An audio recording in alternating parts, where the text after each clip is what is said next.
With frost and ice freezing over plants and flowers, gardeners may worried about damage to foliage when a cold snap hits. Slips and falls can also be a danger for pedestrians when conditions are icy. But what about gardens?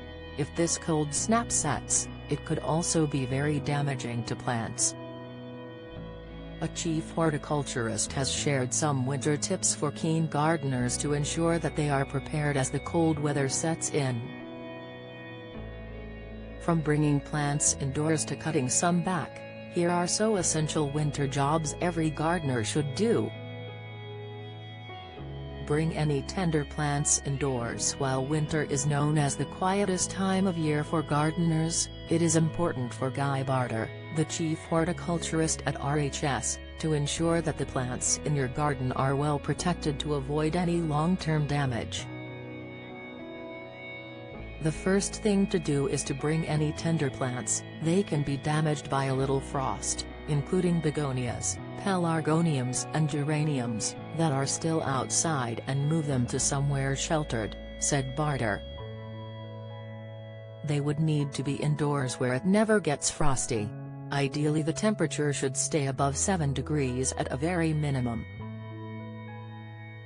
Below 7 degrees, irreversible harm happens to the plant cells.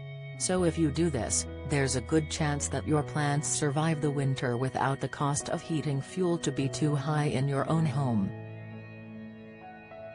But it needs to be a place with a lot of light, like on the windowsill.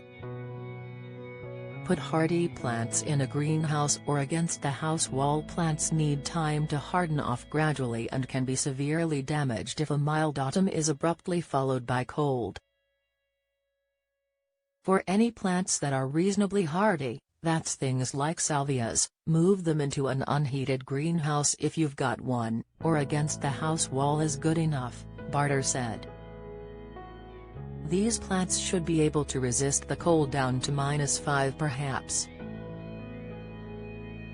But with that bit of extra shelter from the greenhouse or house wall, and the fact that they would be a bit drier there, they will ride out the cold weather. These are plants in pots, of course. Cut them back. There are a lot of plants like dahlias that die in the winter, so it's best to cut them back to ground level, about 6 inches, so you can find them again in the spring, said Barter. The roots also can either be dug up, brought indoors and stored in a shed where they won't get frozen, or they could just be left in the ground, as the soil doesn't get too wet in the winter. And with a pile of mulch, bark chips or wood chips lying on top, you can buy from garden centers. They have a lot of buds in the roots that regrow in the spring, very conveniently, and go dormant in the cold weather and can ride it out. It's just important to try and keep the frost out of the pile of mulch, if possible. Gather up the leaves, Barter went on to say. It's also the time to gather up the leaves that have fallen and sweep them under bushes where they can rot down naturally, or make a pile of them to rot down and make some leaf mold. And then you can also think about doing some winter pruning. These would be soft fruit, like black currants and grapevines. And you might also prune, shorten, shape or thin out hedges and shrubs that have gotten too big. But evergreens, leave them until spring because they need their roots to look after themselves over the winter, or they will go dormant.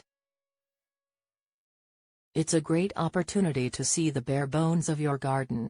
Some parts might look sparse, so you can make notes to order plants for the spring. Or you can order trees and shrubs, like bare roots, which are a bit cheaper than plants being grown in pots. It's usually a cheaper time for keen gardeners, a huge relief.